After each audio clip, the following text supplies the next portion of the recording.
Dear coders, this is another HTML crash course part class 2 lesson.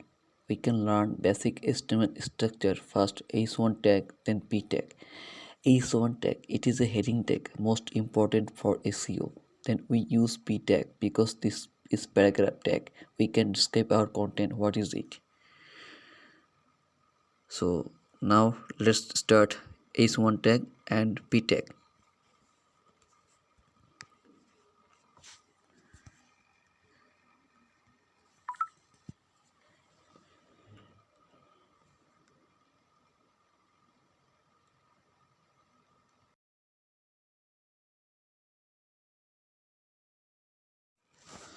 Now another tag is coming, bold, italic and U or underline tag. B tag can bold your word for highlights, and italic tag just angle for understanding and or modeling.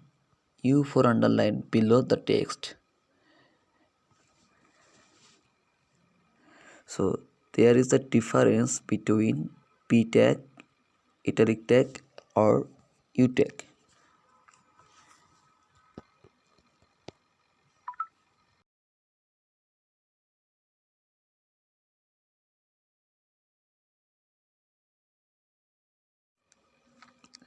Another two important basic tag, or this is anchor tag and image tag. We put how to set a link tag, a tag, and another for we put image tag because it is just an example for understanding how can we write different tag. We are going to more deep another class. Keep practicing.